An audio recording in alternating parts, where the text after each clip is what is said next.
Salut! En tant qu'enseignant, enseignante, est-ce que tu aimerais ça faire la guerre au son dans ta classe? Est-ce que tu sens que des fois, tu es complètement comme épuisé, le cerveau surchargé, tes oreilles n'en peuvent plus d'entendre du bruit? Parce que, justement, la seule chose qu'on répète à ces enfants-là, c'est « calme-toi ». Silence, chut, arrêtez-vous, je te l'ai dit, gardez ton silence. Donc, on devient complètement comme submergé, puis on se rend compte qu'on réagit nous aussi de façon impulsive, on crie encore plus fort que les élèves, on a l'impression de ne pas être entendu. Et là, la question, c'est, est-ce qu'on veut de plus en plus faire taire les enfants ou on devrait peut-être leur expliquer comment faire une pratique de silence en classe.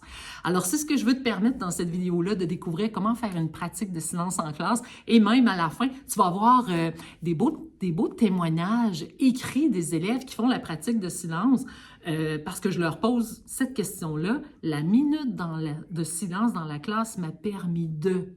Wow! Si vous verriez ces réponses-là, alors reste jusqu'à la fin que tu vas pouvoir voir de quoi il s'agit. Alors moi, quand je suis en classe avec les élèves, j'aime ça être entendu. J'aime ça quand les élèves sont disponibles pour moi, mais je dis jamais de se taire, je dis jamais de chut-chut. La première chose, c'est que je prends le temps de les considérer, de les regarder dans les yeux, de les faire sentir importants pour moi. Puis après ça, quand je m'assois en avant puis je fais une pratique de silence, ben ça prend pas grand-chose faire la pratique de silence, c'est juste de rien mettre en avant, c'est-à-dire rien planifier pendant 1 minute, puis laisser le silence apparaître. Si on laisse jamais le silence apparaître, les enfants ne pourront pas y goûter.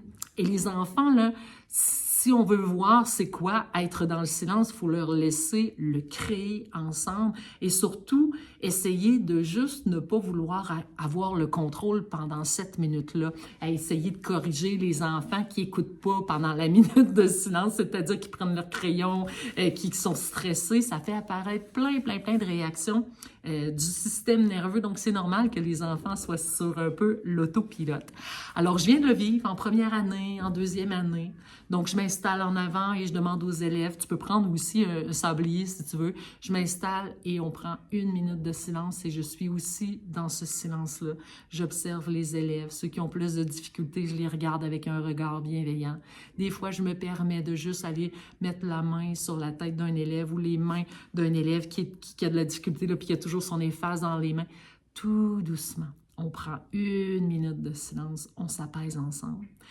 Et puis ça, là, la magie, c'est juste d'observer qu'après la minute de silence, je vais faire un bruit, soit avec 2 petites cloches que je vais sonner ensemble, ou on pourrait prendre juste une feuille de papier puis la déchirer.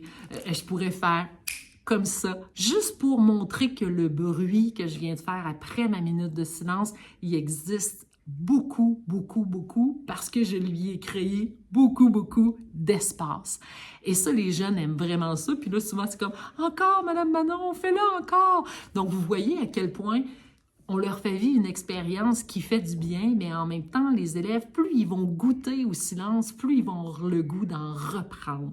Le goût, là, c'est ça, il faut goûter le silence pour en devenir de plus en plus, wow, dépendant.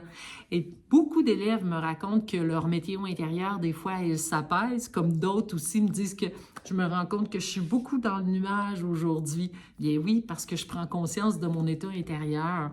Donc, avec 7 minutes de silence-là, il faut juste participer à la minute de silence. Il ne faut pas vouloir être le leader en haut, avoir le contrôle, puis tu vas m'écouter, puis tu vas être en silence. Non, faites partie de l'expérience pour pouvoir permettre de faire vivre, en fait, cette minute de silence dans l'apaisement. Et puis, les enfants, ils vont le savourer. Alors, comme promis, regardez, en fait, les différents dessins, les différents témoignages des enfants. C'est vraiment beau.